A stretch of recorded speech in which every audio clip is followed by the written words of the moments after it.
¿Qué tal, Mariano? Hoy estamos con Mariano García Colinas, es arquitecto, un militante de la cuestión del hábitat y de la economía social este, tiene maestría en estas cuestiones, es docente universitario, eh, participa de colectivos como el FOTIDBA y Habitat Argentina. Desde el FOTIDBA participó en todo el proceso de impulsar la ley de acceso justo al hábitat, y hoy está en una situación de gestión. Trabaja como director de regularización dominial, hábitat y vivienda en la municipalidad del municipio de Malvinas. ¿Qué tal, Mariano? ¿Cómo estás? Buen día, Gabriel. ¿Cómo están? Bien, por suerte. Mariano, para arrancar, ¿nos podrás hacer una breve síntesis de contarnos las características del municipio de Malvinas en términos de su situación geográfica, un poco población, qué demanda habitacional tiene, una pincelada? Sí. Malvinas Argentinas está ubicado al noroeste de la región metropolitana de Buenos Aires. Eh, Usualmente desde Capital se accede por la ruta eh, panamericana, el acceso norte, y la ruta nacional 197 parte en dos el territorio de Malvinas, ruta que te conecta de Tigre a General Rodríguez, pasando por José Cepaz, que es uno de los vecinos linderos, igual que San Miguel, Pilar, Escobar y, bueno, Tigre, que ya lo había mencionado.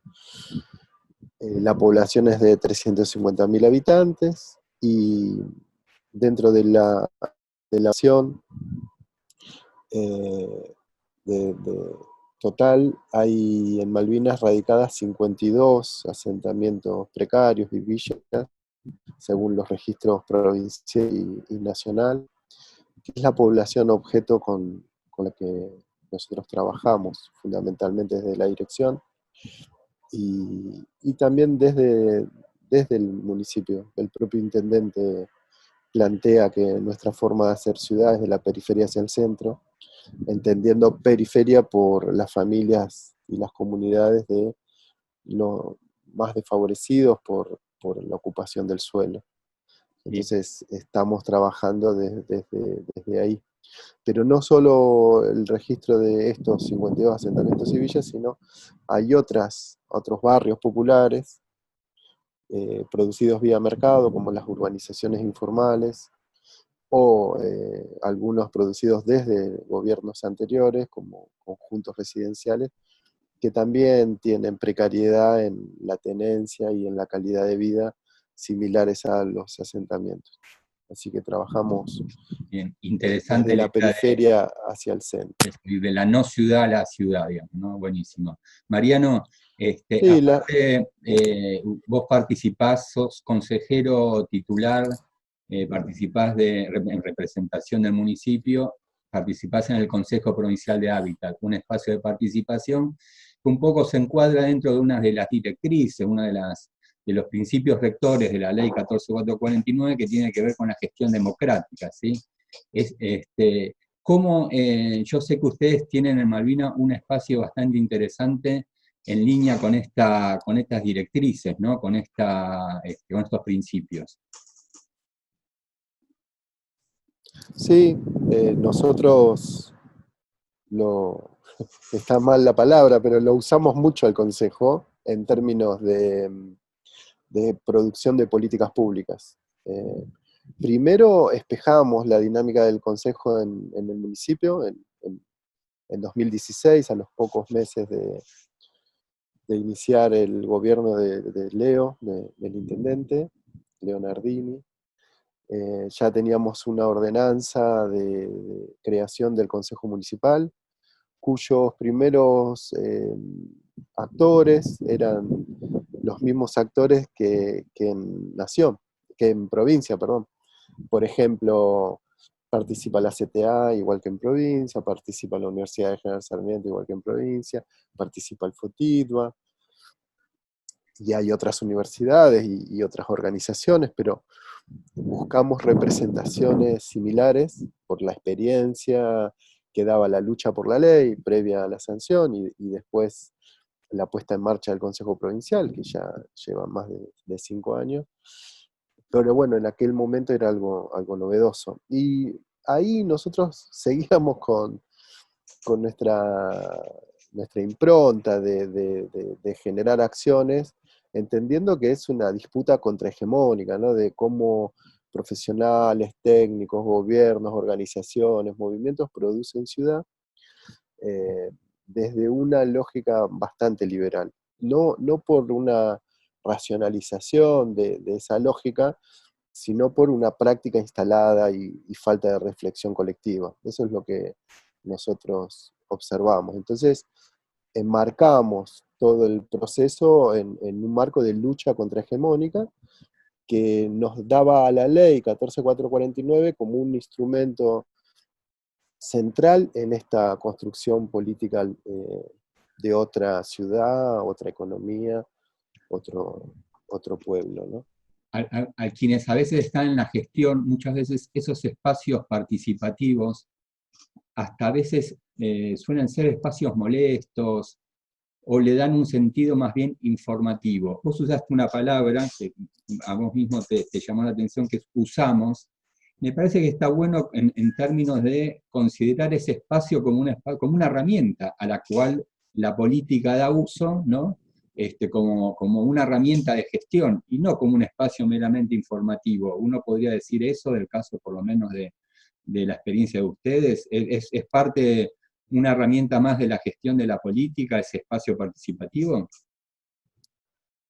En realidad, a ver, usamos bien en términos de utilidad, ¿no? Claro. Es como sentarse a una mesa Sí, usar y una herramienta que tiene sentido sí, cuando tiene uso, ¿no?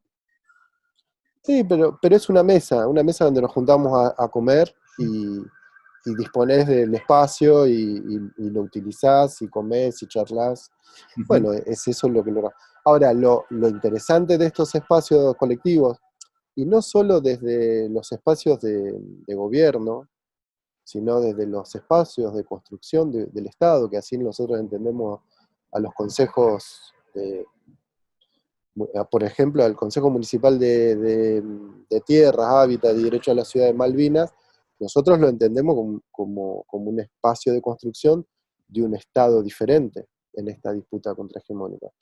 Entonces, lo que hacemos es, primero cuando uno se sienta en un espacio colectivo es, ponemos, no vamos con la intención de sacar nada, vamos con la intención de construir en conjunto, y para construir en conjunto hay que poner de manifiesto cuáles son los intereses de cada uno de los actores. Esa puesta en común es lo que permite construir intereses colectivos, determinar disidencias, las apartás y construís sobre las coincidencias, y eso fue lo que estuvimos desarrollando en estos 4 años. Bien. Esas Y instancias, es el lugar central, y es el lugar central del diseño de la política pública de hábitat, vivienda y ciudad en Malvinas, porque es ahí donde eh, proponemos y discutimos y debatimos y afinamos y vamos avanzando. La semana pasada al Consejo le presentamos toda una propuesta que venimos desarrollando desde una comisión del Consejo, la Comisión de Asistencia Técnica y Profesional, de cómo vamos a abordar toda una localidad, que es un cambio de escala sustantivo para nosotros, que estábamos en una escala de barrio y comunidad, uh-huh. pasamos a una escala de sociedad de comunidades y localidad. Perfecto. Y eso fue presentado al Consejo antes que a nadie. Bien.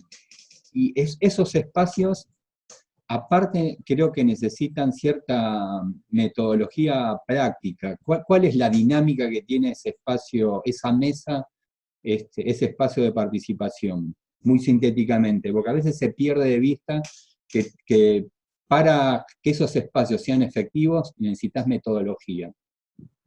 Sí. Necesitas política primero, Obviamente. en esto de construir una nueva institucionalidad que refleje este nuevo Estado que andamos buscando, un Estado social, que esté orientado por objetivos de justicia social y no por fines de lucro, donde no tenga una sociedad con un mercado autorregulado, sino con diferentes mercados y cómo potencias eso. Entonces la primera cuestión es política, es la Obviamente, construcción sí. de un nuevo Estado. Entonces ahí tenés escalas. Nosotros trabajamos la escala barrial con mesa de trabajo y gestión asociada, como marca la ley, Ujú. pero a esa mesa de trabajo y gestión asociada le damos más funciones. No solo la cuestión de cuando pasa algo hay que armar una mesa, sino institucionalmente funcionan eh, y nosotros asistimos a las reuniones una vez al mes, 2 veces al mes. Después, a nivel municipal está el consejo, que es donde nosotros diseñamos y producimos política pública, hábitat, vivienda y ciudad, ¿no? Y ahora estamos en la constitución de consejos locales. Uno por localidad, en realidad por superbarrio le llamamos nosotros, por lo tanto estamos empezando a trabajar en 2 consejos locales de 2 localidades más chiquitas, ¿no? Son unidades locales de gestión, bueno, ahí empiezan a funcionar otra institucionalidad que estamos construyendo. Porque es ahí donde diseñamos, ahí es donde producimos política. Esa metodología, llegando a la pregunta, Ujú. fuimos a buscar a la gente de Flaxo, después de hacer un año de experiencias propias para tener algún registro y alguna práctica y reflexiones sobre cómo abordar el territorio desde un espacio de democracia popular. Trabajamos directamente con Héctor Pogiese, que es el que coordina el grupo de planificación participativa y gestión asociada de Flaxo. Él estuvo trabajando con nosotros en un barrio codo a codo, y desde esa forma, desde el entrenamiento, no capacitación y formación solamente, desde el entrenamiento armamos un grupo, que es el área de hábitat que tenemos hoy en la dirección, que trabaja con esa metodología. Hay como un espacio de asamblea, un fuelle grande, como si fuera un bandoneón, un espacio de asamblea donde participamos todos, el Consejo Municipal es un lugar abierto, más ahora que con el Zoom entran todos, y un lugar cerrado más de grupo, que serían los miembros titulares, como espejo del Consejo Provincial, que es donde el bandoneón se encierra y se ponen en práctica acciones que fueron consensuadas en el espacio de asamblea, ¿no? Esa metodología a nosotros nos da mucho resultado, porque en el momento de diseño, las comunidades saben qué es lo que estamos trabajando en comunidad con sus propias familias. Claro. Entonces no es que hay un momento de presentación, sino que todo momento es de construcción y ajuste de la política. Ujú.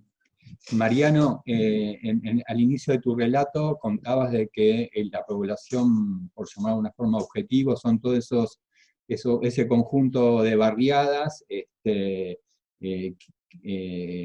la cual ustedes están trabajando para acercarlas a algo que se parezca más a la ciudad, digamos, ¿no?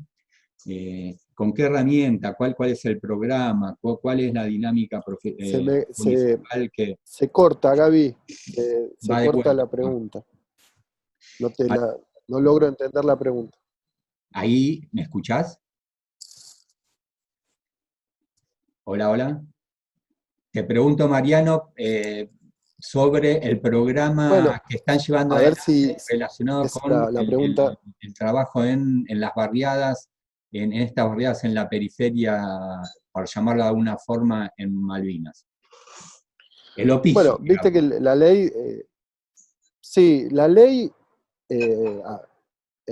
la ley, bueno, nos da este marco grande de construcción de una democracia profunda, ¿no? Eso nosotros lo usamos mucho y ahí el intendente y toda la secretaría están trabajando en ese esquema.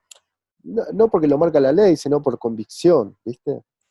Entonces, el primer año fuimos diseñando en este espacio, mesa de trabajo y gestión asociada, algo que después fue un proyecto territorial de integración suburbana de 16 barrios de los 52, que presentamos primero en el Consejo Provincial, y que centralmente es un proyecto integral que contempla 3 ejes de acción: un eje vinculado a la asistencia técnica y profesional, un eje vinculado a la formación, capacitación y entrenamiento, y otro eje vinculado a la materialización de mejoras de viviendas.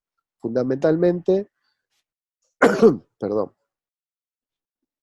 mejoras destinadas en lo cuantitativo a bajar indicadores NBI. Por lo tanto, es mejoras en la provisión de agua potable y cloaca, mejoras en el núcleo sanitario, mejoras en la impermeabilización de las viviendas para que cuando llueva afuera, adentro no llueva, y mejoras que permitan minimizar la-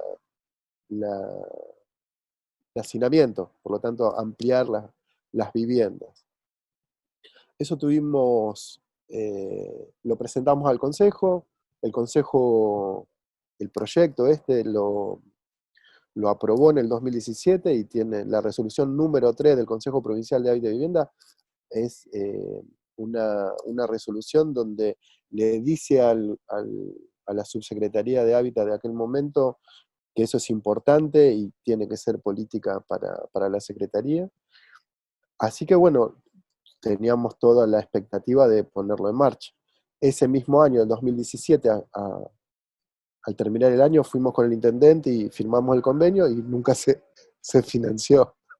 Así que estamos recién en el 2019, eh, cuando ya los valores de los precios de los materiales se habían inflado de tal manera que lo que nosotros habíamos propuesto, que eran 195 mejoramientos de vivienda, eh, mensurar y dividir 16 barrios populares y generar procesos de... Bueno, la diplomatura la pudimos hacer, que era una diplomatura, es una diplomatura en hábitat, economía y desarrollo comunitario con la Universidad de José Paz, pero porque el intendente dijo, no, la pagamos nosotros y lo hicimos. Pero bueno, todo se había deshilachado, no el proyecto, sino la capacidad de llevar adelante la propuesta, ¿no? Pero bueno, ahora con el nuevo gobierno estamos trabajando en una adenda que ya la estamos terminando para que eso se ponga en marcha. Era un escenario que nosotros habíamos evaluado, que a esta gente tan neoliberal, tan, tan están mirando los negocios, no íbamos a tener posibilidad de financiar, no íbamos a poder poner un solo ladrillo y así fue. Por eso nuestro mayor énfasis en la política fue regularización dominial y escrituración, que hicimos miles, ¿no? de entregas de escrituras, pero aparte miles de trámites. Mariano, en Perdón, te municipios como interrumpí. Malvinas, sí o sí necesitan un apoyo financiero, económico por parte en este caso, del gobierno provincial.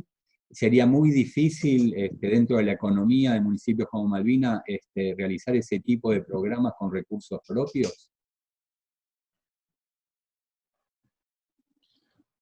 Eh, Sería difícil con las condiciones actuales de recaudación, no las de esta excepcionalidad que nos atraviesa ahora Ujú. de la pandemia, sino con la lógica liberal que hablamos al principio de que hay una disputa contrahegemónica.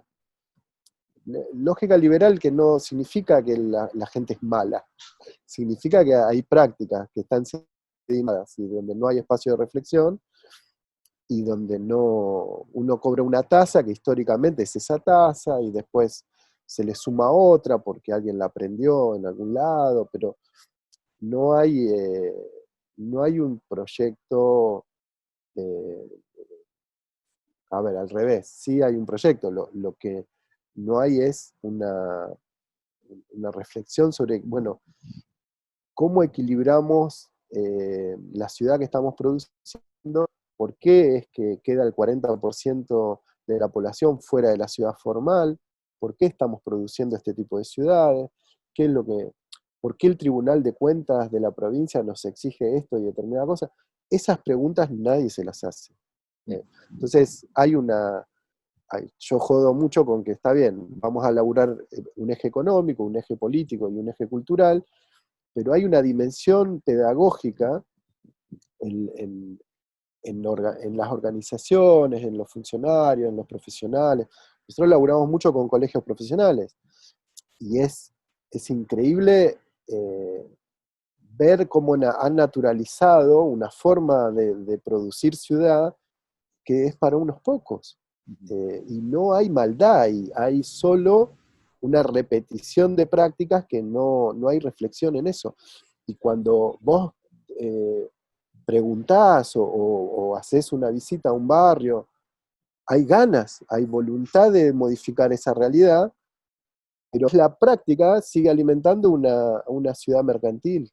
En el Hay un caso de laburo los pedagógico ahí. arquitectos, en el caso de los arquitectos, vos que sos arquitecto, yo también soy arquitecto, estamos atravesados también por una formación con esa cabeza, ¿no?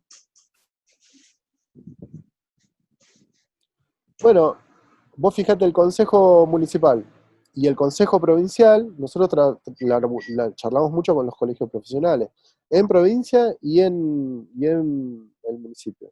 Entonces, ¿qué estamos trabajando? Ahora, grupo de arquitectos que a ver, mesa de trabajo y gestión asociada, necesita un centro de atención primaria del hábitat para que asista técnica y profesionalmente los procesos de autoconstrucción. Porque las familias, hay algunas que tienen idoneidad en el proceso constructivo y otros que no.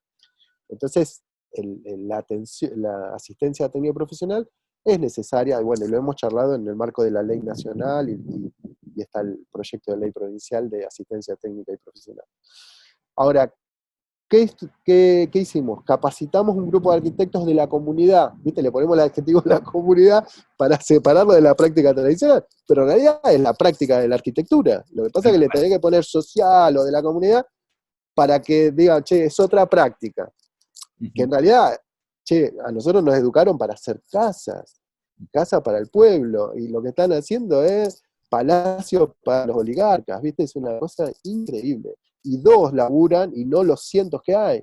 Es una cosa increíble. Pero bueno, más allá de eso, que esta charla la he tenido con los presidentes de los colegios profesionales, armamos una comisión de hábitat porque se enteraron que hay una ley, después de todo este tiempo que pasó, y en el Distrito 4 hay una comisión de hábitat, y ahora vamos a presentar un proyecto de investigación juntos, en un equipo integrado del Consejo Municipal, en el Colegio de Arquitectos, y estamos dando una mano, creo que vos también, en el Distrito 5, con los compañeros de ahí, porque entendemos que armar una comisión de hábitat es ampliar los márgenes de disputa contrahegemónica que la ley de hábitat propone en las instituciones liberales. Y vamos por la universidad, por eso digo, hay una dimensión pedagógica que no debemos perder de vista, que es una disputa contrahegemónica, pero no contra un enemigo, sino contra nosotros mismos al no reflexionar sobre la práctica. Perfecto. Mariano, a partir de la experiencia que están teniendo, ¿ven que es necesario generar nuevas normativas, nuevas herramientas, que les facilite en términos de gestión? Sí, a nosotros nos parece que, bueno, lo compartimos en algunos espacios, pero eh, hay dos cuestiones en relación previas a la pandemia, ¿no? Entonces lo ubico ahí. La ley de asistencia técnica y profesional que se propuso en Habitat Argentina, a nosotros nos parece que eso hay que impulsarlo fuertemente, pero que le falta algo. Siempre nos pareció eso. Porque el sujeto al que apunta es al técnico profesional, cuando el objeto al que hay que apuntar es a la ciudad.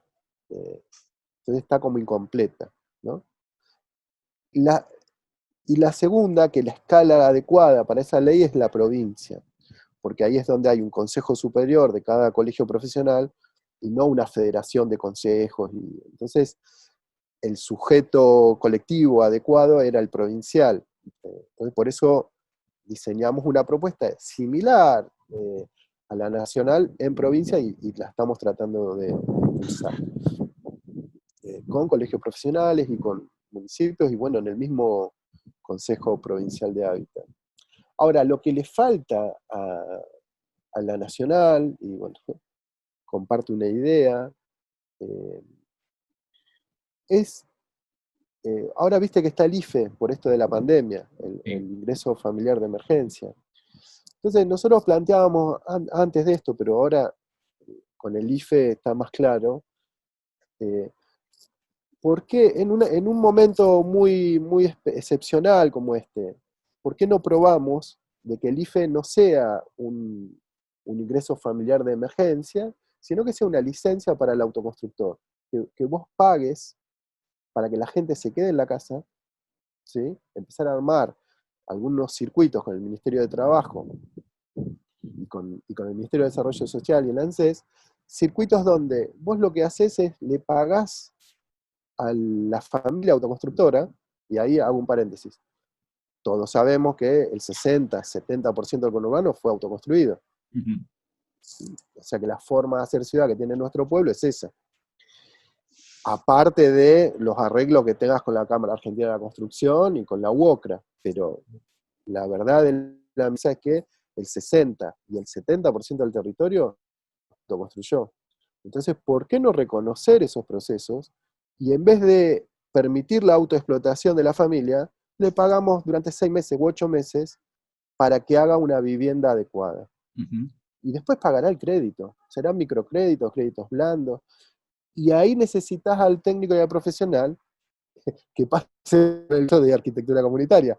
Claro. Pero ¿se entiende qué es lo que le falta a la nacional?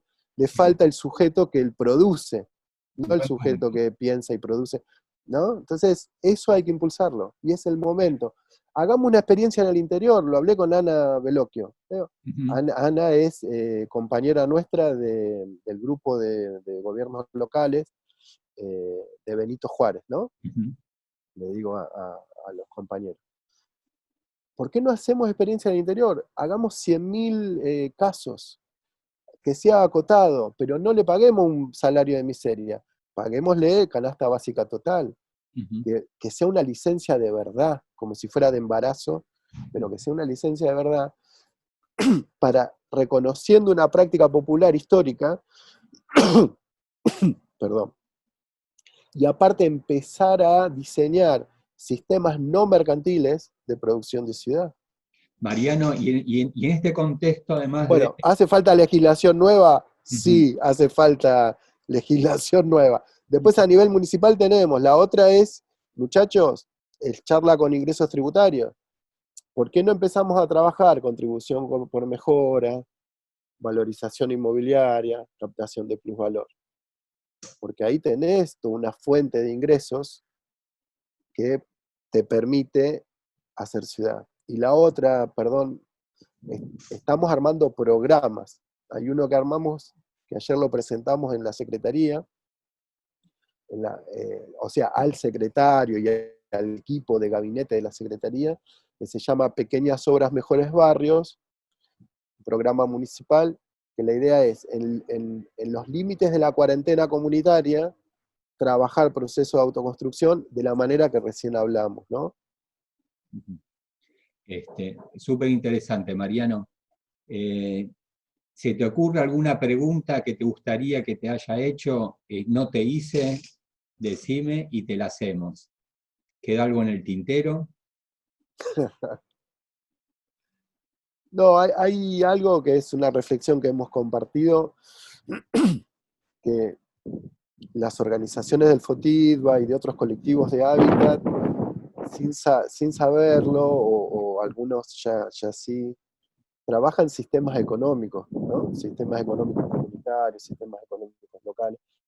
La conexión entre el modo de producción social, que es el modo de producción de una cadena de la economía, y la economía del trabajo, social, popular, solidaria, es súper importante, porque cuando nosotros vamos a ir a una localidad y vamos a producir mejoras ahí.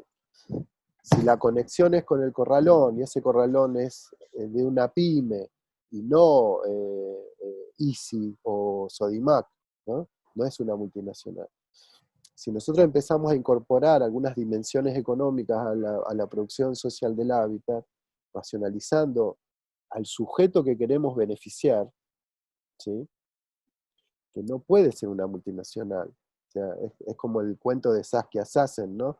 Que te dice, che, ¿hace falta ir a Starbucks para tomar un café?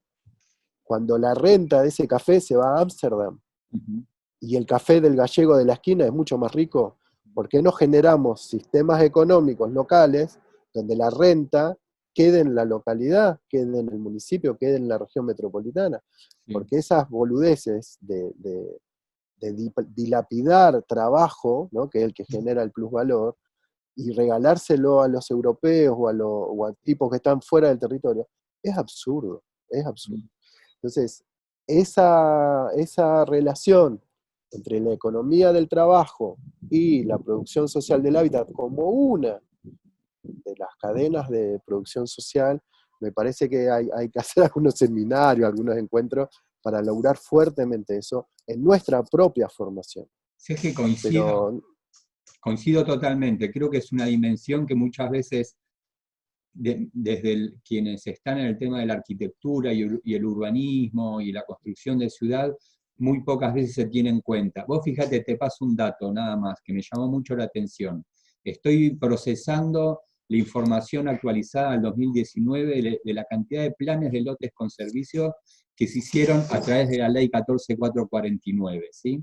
Me llamó la atención que en todos los casos el uso que se le da es para vivienda única, ¿sí? O sea que no se autorizaría el uso comercial y productivo dentro del mismo lote. Estamos produciendo ciudad sin tener esa relación ese condimento de la economía y la producción dentro de la producción de ciudad. Me llamó mucho la atención, digamos, ¿no? Cómo tenemos esa lógica de separar vivienda social, no tenés tiene el, nada que ver con lo productivo y lo económico, ¿no? tenés el zoning en la cabeza. No hay reflexión, es algo que está atravesado por 50 años de 912. Ujú. Entonces, no hay reflexión. Está bueno el análisis de los hechos, porque te das cuenta la materialización. ¿Cómo es posible que tengamos esta ciudad tan terriblemente para vivir, ¿no? Ujú. Ah, pero tenés el zoning en la cabeza, es increíble. Nosotros ayer, a ver, otro cuentito. Estamos trabajando un proyecto, dentro de un proyecto que le llamamos Centralidad Local, donde el dinero para Hacienda, la idea es producir ciudad. Nosotros hablamos en Malvinas producimos ciudad casa por casa. Desde la vivienda queremos producir ciudad. El conjunto residencial importante de esa centralidad local, que son varios dispositivos, todos coordinados en una localidad, ese conjunto tiene zócalo comercial y equipamiento comunitario. ¿Por qué? ¿Qué es lo que buscábamos? Buscábamos que la familia de Tierras Altas, que es la localidad más nueva y más empobrecida de Malvinas, no se tuviera que tomar un colectivo para ir a sacar plata del cajero, sino generar una centralidad, ¿sí? Clarísimo. Donde a 3 cuadras resuelve lo cotidiano Ujú. y no tiene ni bicicleta, va caminando. Y que si quiere producir hortalizas, lo puede hacer en el invernadero de a la vuelta, donde producimos a escala hortalizas. Y, y si quiere ir a la estación de tren, que está a 13 cuadras, en bicicleta, lo puede hacer porque hay circulaciones diferenciadas y lo puede hacer. Ahora no tenemos un asentamiento, estamos trabajando fuertemente ahí con la 14449, y ayer lo charlamos con el compañero que es director de ordenamiento territorial, donde planteábamos un esquema de, al lado de la estación, Gaby, vas a tener comercio. O sea, en una estación de tren, por más nueva que sea, en 5 años, 10 años, vas a tener comercio, porque así es la dinámica de la Al otro conformación de día las que se ciudades, inaugure la ¿viste? estación vas a tener comercio. Bueno, pasó en Sol y Verde. Nosotros con la Mutual Primavera decíamos, che, acá tiene que haber una estación porque el tren paraba en el medio de la nada. Bueno, hagamos una estación. Y bueno, pasó eso. Y acá en Tierras Altas va a empezar ya sucede y va a extenderse. Entonces estamos laburando en eso. ¿Y cuál era el desafío? Porque agarré un informe urbanístico y ambiental del 2018. Entonces agarré al de ordenamiento territorial y le digo, che, Ale, que vos lo conocés, Alejandro Atié, un gran compañero urbanista, le digo, Ale, nuestro desafío acá es que este informe esté bajo el espíritu de la 14449, no del artículo 52 de la 8912, que lo repite hasta el cansancio y el código. No nos sirve esos instrumentos. Y ahí hay otro desafío para los compañeros. Necesitamos tener una ley de la democracia, de ordenamiento en la provincia de Buenos Aires. Basta de 8912. El resultado del 8912 es nefasto en cualquier núcleo urbano. Y eso tenemos que otra vez agarrar el ariete con el que impulsamos la 14449 y laburar fuertemente para sacar del mapa el 8912. No podemos seguir con esa ley. Pero bueno. Bueno, Mariano, muchas gracias por el tiempo. Me queda a mí una última pregunta, si es que se escucha bien, que no está relacionada específicamente con la ley, pero es algo que desde hace tiempo me viene dando vueltas en la cabeza. La pregunta es, ¿cuántos concejales tiene Malvina, si es que recordás? 24. 24. ¿Y qué población tiene Malvina? 350.000. Es decir, más o menos tiene un promedio de un concejal cada 12.000 habitantes, algo así, ¿no? Sí, no estoy ¿Sabés tan qué? despierto para hacer la cuenta. Sí, me llegó un informe donde en general en Argentina en particular y en toda Latinoamérica, la relación entre concejales y población es muy alta. Países europeos, para dar un caso emblemático como Alemania, tiene un concejal cada 400 habitantes. ¿Eso qué significa? Que hay una relación entre quienes representan a la población y la propia población en espacios de decisión muy cercana, ¿me explico? Creo que de alguna forma ustedes con esta dinámica de la gestión participativa un poco subsana o va a enfoque con esta cuestión de tener de la gestión del gobierno, estar con un oído más cerca de lo que pasa en el pueblo, digamos, ¿no? Simplemente esa comparación para reflexionar como cuán importante es también tener esos mecanismos de participación. Sí, y el rol. El rol de... nosotros con los concejales trabajamos en el diseño de política. Cuando vas al municipio tenés 3 lugares donde se trabaja hábitat. La dirección donde estamos nosotros, que es el Ejecutivo, el Consejo Municipal de Hábitat y la Comisión de Hábitat del Consejo Deliberante. Nosotros trabajamos muy integrados con el Consejo Deliberante. Y promoviendo esta cuestión donde quizás nosotros hablamos más de protagonismo popular, ¿viste? Es como que participación es como que lo participa el casamiento, ¿no? Eso es espectador. El protagonismo popular como sujeto comprometido con el desarrollo político de un territorio, y por otro lado, ¿cuál es el rol del concejal? Es un servidor público. El protagonismo es de las comunidades. Entonces, yo no sé si nombraría más gente, pero sí armaría estructuras institucionales donde el sistema republicano representativo se combine fuertemente con el de la democracia popular. Esos espacios estamos generando. Te pregunto esto porque muchas veces se habla de que, y en el municipio hay todos ñoquis, que es un montón de gente. Yo eso lo pongo un poco en cuestión porque me parece que los gobiernos locales tienen un rol muy fuerte, cada vez tienen más responsabilidades y en general en los países centrales los gobiernos locales son muy robustos y cuentan con gran parte de los presupuestos nacionales, del Producto Bruto Nacional, se invierte en los gobiernos locales. Digo, me parece que los gobiernos locales tienen un protagonismo también muy importante, ¿no? Tienen otra estructura tributaria, ¿no? Ujú. Ahora estamos discutiendo eso, y la nuestra viene de la época de la colonia. No, es como más profundo. En principio nosotros hablamos de nueva institucionalidad por esta cuestión, que tiene que ver con la construcción de un Estado social, ¿no? Y para nosotros la 14449 es un gran caja de herramientas para una construcción contrahegemónica. Y lo contrahegemónico quiere decir que lo hegemónico es lo neoliberal. Ujú. No, no es casual que en el 77 tengas la 8912, ¿sí? Sí. Y en el 76 una nueva ley de entidades financieras. Ujú. Vos fíjate, Javier Aullero te dice, entre el 70 y el 2020, en esos 50 años, pasamos de tener una pirámide poblacional por ingreso donde el sector popular en el 70 era el 9%. ¿Qué quiere decir? Que la clase media también autoconstruía. Ujú. Pero si hay una característica que tiene la clase media es que tiene capacidad de ahorro. Ujú. Entonces la materialidad de la autoconstrucción era excelente, Ujú. ¿sí? Aparte del vínculo con técnicos y profesionales, que se podía pagar porque tenés capacidad de ahorro. Eso fue decreciendo hasta hoy, que tenemos 35% del sector popular.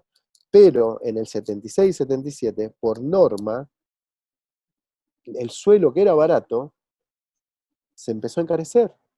Ujú. Y por norma, no por disminución de ingreso, que es el sistema económico neoliberal, sino por norma neoliberal también se restringió. Ujú. Sumale a eso cómo se apartan los profesionales y técnicos de los sectores populares, obviamente porque nadie les puede pagar, Ujú. porque cada vez son menos los que tienen capacidad de ahorro. Es un combo terrible. Y nosotros, que tenemos más o menos la misma edad, Gabriel, nos criamos en ese mundo, Tal cual. Ujú. donde la práctica era servir al que tiene plata. Ujú. Es una locura, absoluta una locura. Hicimos ciudades mercantiles y la vivienda es una mercancía. Y naturalizamos que eso es así. Bueno, Mariano, Pero te bueno, agradezco por tu experiencia, por tus reflexiones, por tus intentos de ir contra lo hegemónico con acciones concretas. Súper interesante la charla. gracias Gaby, gracias a Madre Tierra y a los compañeros del Fotito. Muy agradecido, che.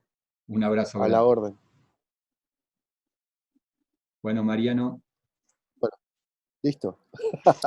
Bueno. gracias, che.